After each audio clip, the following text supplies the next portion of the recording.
রব্বুল আলামিন আতাজালু ফিহা, আপনি এমন জাতি তৈরি করবেন, এমন গোষ্ঠী বানাবেন যারা মাই ইউফসিদু ফিহা, এই পৃথিবীর জমিনে তারা ফাসাদ তৈরি করবে, দাঙ্গা হাঙ্গামা করবে, মারামারি করবে। কারা বলেন? ফেরেশতারা বলেন, আল্লাহকে বলেন যে আল্লাহ এমন জাতি তুমি বানাইবা। আল্লাহ পাক বলেছেন আফা হাসিবতুম আন্নামা খলাকনাকুম আবাসান ওয়া আন্নাকুম ইলাইনা লা তুরজাউন। আফা হাসিবতুম, তোমরা কি এই ধারণা পোষণ করেছো, এই ধারণা করো, আন্নামা খলাকনাকুম, যে আমি তোমাদেরকে এমনিতেই অনর্থক বেহুদা, বিনা কারণে, বিনা উদ্দেশ্যে আমি তোমাদেরকে সৃষ্টি করেছি, তৈরি করেছি। তোমরা কি এটা মনে করেছো? আবাসা, তোমাদেরকে প্ররোচিত করা হবে। ওয়ান্নাকুম ইলাইনা, তোমাদের সবাইকে আসতে হবে আমার কাছে। লা তুরজাউন, তোমরা কি ফিরে আসবে না? এই আয়াতে কারিমার মাঝে আল্লাহ তাআলা আমাদেরকে একটি প্রচন্ড ধমক দিয়েছেন। আল্লাহ পাক বোঝাতে চাইলেন, তোমরা কি মনে করেছো আমি তোমাদেরকে এমনিতেই সৃষ্টি করেছি উদ্দেশ্যহীন ভাবে? আমার আগের বক্তা কিন্তু বলেছেন উদ্দেশ্য কি, তিনি ইবাদতের কথা বলেছেন। এই পৃথিবীতে আল্লাহর কোরআন অনুযায়ী মানব মণ্ডলী, মানব জাতিকে সৃষ্টি করার পিছনে উদ্দেশ্য তিনটা। কয়টা বলেন তো? একটু আওয়াজ দিয়ে বলুন, কয়টা? তিনটা। এক নাম্বার, মানব মণ্ডলীকে, মানব জাতিকে আল্লাহ তাআলা সৃষ্টির বহু আগেই উদ্দেশ্য বয়ান করেছেন। কি? ইন্নী জাইলুন ফিল আরদি খলিফা। এক নাম্বার উদ্দেশ্য হলো পৃথিবীর সমস্ত মানুষকে আল্লাহ পাক বানিয়েছেন এই পৃথিবীর খলিফা হিসাবে। দুই নাম্বার উদ্দেশ্য, সূরাতুল জারিয়াতের 56 নম্বর আয়াত, আল্লাহ পাক বলেছেন ওয়ামা খলাকতুল জিন্না ওয়াল ইনসা ইল্লা লিয়াবুদুন, জিন এবং ইনসানকে আমি সৃষ্টি করেছি শুধুমাত্র, কেবলমাত্র আমি আল্লাহ পাকের ইবাদতের জন্য, দাসত্বের জন্য, গোলামির জন্য। তিন নাম্বার উদ্দেশ্য হলো সূরাতুল মুলক আয়াত নাম্বার 2, আল্লাযী খলাকাল মাউতা ওয়াল হায়াতা লিয়াবলুয়াকুম আইয়ুকুম আহসানু আমালা। আল্লাহ পাক এই পৃথিবীর মানব মণ্ডলীকে, মানব জাতিকে পরীক্ষা করতে চান যে তোমাদের মধ্যে কে সর্বোত্তম, উৎকৃষ্ট ভালো আমল করতে পারে। তাহলে আমরা পবিত্র কোরআন কারীমের আলোকে মানব মণ্ডলী, মানব জাতি সৃষ্টির উদ্দেশ্য পাইলাম কয়টা? একটু জোরে বলেন, কয়টা? তিনটা। এক নম্বর উদ্দেশ্য কি? আল্লাহ পাক বলেছেন وَإِذْ قَالَ رَبُّكَ لِلْمَلَائِكَةِ إِنِّي جَاعِلٌ فِي الْأَرْضِ خَلِيفَةً। মহান আল্লাহ পাক বলেন, হে নবী, স্মরণ করুন সেই সময়ের কথা যখন আমি तमाम ফেরেশতাদের সামনে আপনার রব বলেছিল ইন্নী জাইলুন ফিল আরদি খলিফা, আমি আমার এই জমিনে আমার খলিফা, আমি আমার প্রতিনিধি বানাতে চাই। এই যে খলিফা, এখন আমরা খলিফা নিয়ে গেছি কোথায়? খলিফা কাকে বলে? এখন খলিফা বলা হয় যারা জামা সেলাই করে, জামা বানায়, পাঞ্জাবি বানায়, পায়জামা বানায়, সালোয়ার কামিজ ইত্যাদি পোশাক যারা বানায় তাদেরকে বলা হয় খলিফা। তারা কি খলিফা? না, তারা হচ্ছে দর্জি। খলিফা হলো রিপ্রেজেন্টেটিভ, প্রতিনিধি। এই জমিনের সমস্ত মাখলুকাতের প্রতিনিধি হলো মহান আল্লাহ পাক পাঠিয়েছেন মানুষকে খলিফা বানাইয়া। এখন মানুষ বলে যারা জামা কাপড় পাঞ্জাবি সেলাই করে এদেরকে বলা হয় খলিফা। এরা খলিফা নয়, এরা দর্জি। খেলাফত এর দায়িত্ব কর্তব্য অনেক অনেক অনেক বড়। কারণ আপনি মানুষ, একটু খেয়াল করেন, খলিফা হওয়ার কারণে এই পৃথিবীতে মানব মণ্ডলীকে, মানব জাতিকে আল্লাহ তাআলা ইচ্ছা শক্তি দিয়েছেন। ইবাদত করতে আল্লাহ পাক বাধ্য করেন নাই। একটু খেয়াল করেন, মানব মণ্ডলী ছাড়া এই পৃথিবীতে অসংখ্য প্রাণী আছে নাকি নাই? আছে কিনা? আমাদের বাড়িতে গরু আছে, ছাগল আছে, মহিষ আছে, তারাও তো আল্লাহর মাখলুকাত, সৃষ্টি। তারপরে গাছগাছালি করলো, তা অনেক প্রাণী আছে। একটা কাঁঠাল গাছ আপনি রোপণ করলেন, এই কাঁঠাল গাছে পানি দিলেন, সার দিলেন, যত্ন করলেন, কিয়ামত পর্যন্ত যদি কাঁঠাল গাছে আম ফলানোর চেষ্টা করে, আম ফলবে? কথা বলেন, ফলবে না। আবার একটা গাভী বাচ্চা প্রসব করে, কিয়ামত পর্যন্ত কোন গরুর পেট থেকে ছাগলের বাচ্চার জন্মগ্রহণ করেছে এরকম নজির, এরকম দৃষ্টান্ত পৃথিবীর ইতিহাসে আজও কি হয়েছে? হয় নাই। অর্থাৎ এখানে বাধ্যতামূলক আল্লাহ পাক করে দিয়েছেন। ঠিক আম গাছে আম, জাম গাছে জাম, কাঁঠাল গাছে কাঁঠাল বাধ্য করে দিয়েছেন। আবার মাখলুকাতের মধ্যে যেমন ফেরেশতা আছে, আছে না? এই ফেরেশতাদেরকে আল্লাহ পাক বানিয়েছেন বিভিন্ন কাজে, বিভিন্ন ভাবে এরা ইবাদতে মগ্ন, নিমজ্জিত, নিয়োজিত। এদের ইচ্ছা শক্তি নাই, এদের কামনা বাসনা নাই। কিন্তু মানব মণ্ডলীকে আল্লাহ তাআলা এই পৃথিবীতে পাঠিয়েছেন, তাদেরকে ইচ্ছা শক্তি দিয়েছেন। মানুষ ইচ্ছা করলে ইবাদত করতেও পারে, আবার নাও করতে পারে। কারণ খেলাফতের দায়িত্ব গুরুত্বপূর্ণ দায়িত্ব। এটা আল্লাহ পাক এই খেলাফতের দায়িত্ব পালন করার জন্য বাধ্য করে দেন নাই, ফরজ করেছেন।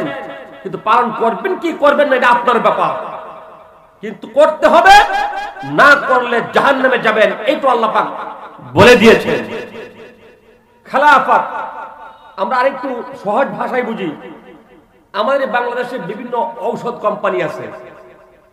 ঔষধ কোম্পানি আছে না নাই? বিভিন্ন কোম্পানি। এই কোম্পানির মালিকের পক্ষ থেকে, কোম্পানির মালিক বিভিন্ন এলাকায়, বিভিন্ন জায়গায় তারা রিপ্রেজেন্টেটিভ, এই খলিফার ইংরেজি বলা হয় রিপ্রেজেন্টেটিভ, তাদেরকে নিয়োগ করা হয়। তাদের কাজ কি? তাদের কাজ হচ্ছে এই কোম্পানির প্রচার দেওয়া, কোম্পানির মাল বিক্রি করার জন্য বিভিন্ন লোভনীয় অফার মানুষকে দেওয়া, বুঝানো। সব সময় যে যে কোম্পানিতে চাকরি করে ওই কোম্পানির প্রশংসাই করে, না করে না? এখন স্কয়ার কোম্পানি যদি বেক্সিমকো কোম্পানির প্রচার দেয়, রিপ্রেজেন্টেটিভ হলো স্কয়ার কোম্পানির। আর এই কোম্পানির যদি বেক্সিমকো কোম্পানি আছে, এসিআই আছে, স্যান্ডুজ আছে, সানোফি আছে, অর্থাৎ অন্য কোম্পানির প্রচার দেয়, অন্য কোম্পানির সুনাম গায়, তাহলে এই প্রতিনিধির, এই রিপ্রেজেন্টেটিভের চাকরি থাকবে? থাকবে না। ঠিক তেমনি ভাবে এই জমিনে মানব মণ্ডলী হলো আল্লাহ তাআলার প্রতিনিধি, আল্লাহর পাঠানো রিপ্রেজেন্টেটিভ। এরা যদি আল্লাহর জমিনে আল্লাহর বিধানকে বাদ দিয়ে শয়তানের তৈরি করা মতবাদকে প্রচার করে, কথা খেয়াল করেন, আমরা খলিফা কার? একটু জোরে বলেন, কার? আল্লাহর খলিফা, সবাই খলিফা। আল্লাহ পাক আমাদেরকে বানিয়েছেন খেলাফতের দায়িত্ব দিয়া।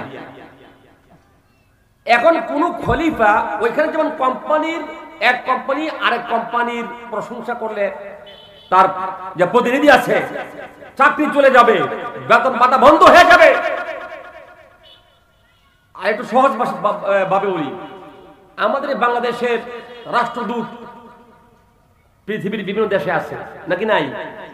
এরাও কিন্তু প্রতিনিধি, এরাও কিন্তু খলিফা, দেশের খলিফা। আমাদের বাংলাদেশের রাষ্ট্রদূত ইউরোপ, আমেরিকা, কানাডা সব দেশে আছে, স্বাধীন দেশে। এখন এই দেশের রাষ্ট্রদূত যদি ওই দেশে বসে দেশের বিরুদ্ধে ষড়যন্ত্র করে, দেশের বিরুদ্ধে অবস্থান নেয়, দেশের বদনাম করে, দেশের অর্থ লুট করে, তাহলে ওই রাষ্ট্রদূতের চাকরি থাকবে? তার পানিশমেন্ট হবে, শাস্তি হবে। ঠিক তেমনি ভাবে এই পৃথিবীর সমস্ত জমিনের খলিফা মানব মণ্ডলী, মানব জাতি। যদি মানব মণ্ডলী, মানব জাতি আল্লাহ পাকের দেওয়া বিধানকে বাদ দিয়ে আল্লাহর প্রতিনিধিত্বকে বাদ দিয়া শয়তানের তৈরি করা ধর্ম নিরপেক্ষবাদের প্রতিনিধিত্ব করে, কার্ল মার্কস, মাও সেতুং, লেনিন শয়তানদের প্রতিনিধিত্ব করে, নিঃসন্দেহে ওইখানে যেমন চাকরি চলে যাবে, এখানেও মহান আল্লাহ তাআলা তার নামটা মুসলমানদের লিস্ট থেকে কেটে কাফেরদের লিস্ট দিয়ে দিবে। ঠিক কিনা? এর জন্য খলিফা এটা সাধারণ কোনো বিষয় নয়, তামাশার বিষয় নয়। এক নাম্বার উদ্দেশ্য হলো আল্লাহর জমিনে আল্লাহর তৈরি করা বিধানকে বাস্তবায়নের জন্য আল্লাহ পাক এই মানব মণ্ডলীকে পাঠিয়েছেন। চিৎকার দিয়ে বলেন সুবহানাল্লাহ। আল্লাহ পাক বলছেন এই পৃথিবীতে আমি খলিফা বানাবো। এই কথা যখন বললাম তখন ফেরেশতারা বলেন ক্বালু, ও আমাদের প্রতিপালক, ও আমাদের রব, আপনি এরকম মানুষ মানে এমন জাতি তৈরি করবেন পৃথিবীতে যাদেরকে তৈরি করার পরে পৃথিবীতে দাঙ্গা হাঙ্গামা করবে, মারামারি করবে, দাঙ্গা হাঙ্গামা করে, মারামারি করে অনেক কিছু তারা করবে। তারা বললেন ইয়া রাব্বুল আলামিন, ক্বালু আতাজআলু ফিহা মান ইউফসিদু ফিহা ওয়া ইয়াসফিকু الدماء ونحن نسبح بحمدك ونقدس لك। রব্বুল আলামিন আতাজআলু ফিহা, আপনি এমন জাতি তৈরি করবেন, এমন গোষ্ঠী বানাবেন যারা মান ইউফসিদু ফিহা, এই পৃথিবীর জমিনে তারা ফাসাদ তৈরি করবে, দাঙ্গা হাঙ্গামা করবে, মারামারি করবে। কারা বলেন? ফেরেশতারা বলেন আল্লাহকে, বলেন যে আল্লাহ এমন জাতি তুমি বানাইবা। এখন এই কথা কেমনে বললো? আমাদের দেশে কিছু ওয়াইস, কিছু আলেম ওলামা বলে থাকেন, তো ফেরেশতারা কেমনে বললো? তারা কি গায়েব জানে? এখান থেকে তারা মনে করে যে হ্যাঁ ফেরেশতারা বলে ফেলছে মানুষ পৃথিবীতে মারামারি হানাহানি করবে, তো ফেরেশতারা বলে ফেলছে, তাহলে নবী করিম সাল্লাল্লাহু আলাইহি ওয়াসাল্লাম কেন গায়েব জানবে না? দেখেন কিসের মধ্যে কি, পান্তামাতে ঘি। এই কথা বলছে কেন? এই পৃথিবীতে মানব মণ্ডলীকে সৃষ্টি করার আগে পৃথিবীতে প্রায় 200 কোটি বছর পর্যন্ত এই পৃথিবীতে জিন জাতি ছিল। ওরা ওগুলি ফেরেশতারা দেখে পরে বলেন আল্লাহ তুমি এরকম জাতি বানাইবা যে জাতি পৃথিবীতে দাঙ্গা হাঙ্গামা, মারামারি, ফারামারি করবে। আল্লাহ তাআলা বললেন, ও তারপর বলেন রব্বুল আলামিন ওয়া নাহনু নুসাব্বিহু বিহামদিকা ওয়া নুকদ্দিসু লাক। তুমি তো মাখলুকাত তৈরি করবা তোমার ইবাদতের জন্য, তোমার তাসবিহ পাঠ করার জন্য, তোমার প্রশংসার জন্য। আমরাই তো আছি, আমরাই তো অনবরত সব সময় তোমার তাসবিহ পাঠ করি, তোমার গুণকীর্তন গাই, তোমার প্রশংসা করি। আল্লাহ তাআলা কি বললেন? যে ক্বালা ইন্নী আ'লামু মা লা তা'লামুন। কি বলছে? আমি যা জানি তোমরা তা জানো না। এই যে এতটুকু কথা বলার কারণে ফেরেশতারা কি করলেন? তারা নিজেরা নিজেদেরকে অপরাধী মনে করে তারা তখন বলতে লাগলেন, ক্বালু সুবহানাকা লা ইলমা লানা ইল্লা মা 'আল্লামতানা ইন্নাকা আনতাল আলিমুল হাকীম। ফেরেশতা বলতে লাগলেন, আল্লাহ, ক্বালু সুবহানাকা, আমরা আপনার পবিত্রতা ঘোষণা করছি, লা ইলমা লানা ইল্লা মা 'আল্লামতানা, আমাদের কোনো জ্ঞান নাই, আমাদের কোনো ইলম নাই, যা তুমি দাও তা ব্যতীত। এই খলিফা বানানোর পর আল্লাহ তাআলা এবার সমস্ত ফেরেশতাদেরকে বললেন, ও ফেরেশতারা, উসজুদ, সিজদা দাও, লিআদম, আদমকে। ফাসাজাদু, সমস্ত ফেরেশতারা আদমকে সম্মান করলেন, সিজদা দিলেন, ইল্লা ইবলিস, ইবলিস সিজদা করে নাই। এই পৃথিবীর ইতিহাসে সর্বপ্রথম আল্লাহ তাআলার ডাইরেক্ট অর্ডার লঙ্ঘন করা কে করেছে? শয়তান করেছে, ইবলিস করেছে। আল্লাহ তাআলা তাকে বলেন, ইয়া ইবলিস মা মানাকা আল্লা তাসজুদা ইদ আমারতুকা, আমার হুকুম অমান্য করতে। আল্লাহ পাক রব্বুল আলামিন যখন ইবলিসকে বললেন, ইবলিস আমার হুকুম অমান্য কেন করলাম?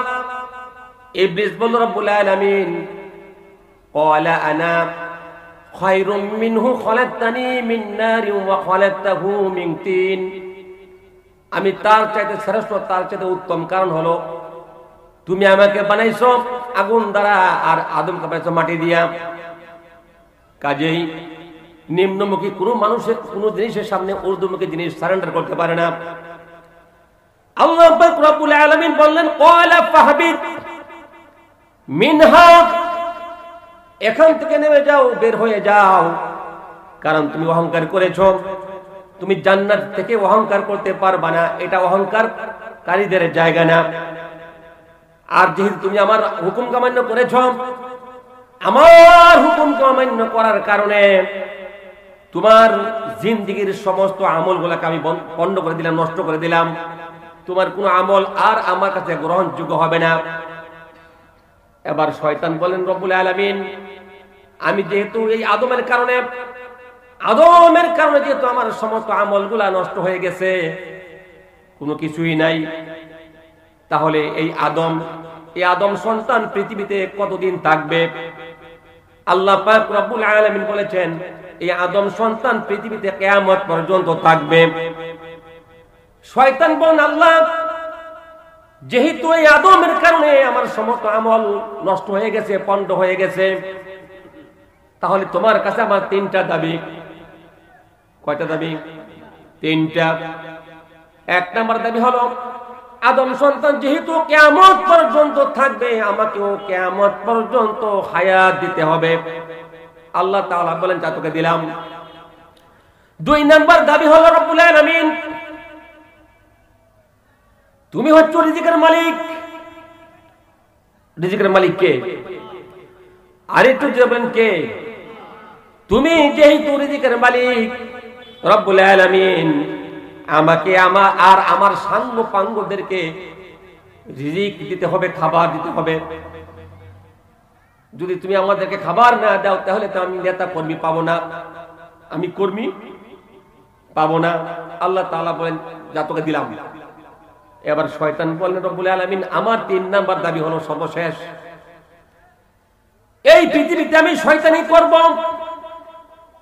ভয়ে ভয়ে ঝগড়া লাগাবো, মানুষে মানুষে মারামারি করাবো, বনে বনে লাগাবো, স্বামী স্ত্রী ঝগড়া বাঁধাবো, দাঙ্গা হাঙ্গামা করাবো। দাঙ্গা হাঙ্গামা করাতে গিয়া আমাকে যেন কেউ দেখতে না পারে। আমি যেন তোমার এই বান্দাদের কলবের ভিতরে রক্ত শিরায় শিরায় ঘুরে ঘুরে তাদেরকে ধোঁকা দিতে পারি, সেই ক্ষমতা আমাকে দিতে হবে। আর যদি ঝগড়াঝাটি লাগানোর পরে তোমার বান্দারা আমাকে দেখতে পায়, তাহলে তো আর তারা আমাকে মেরে ফেলবে, আমাকে ধরে ফেলবে।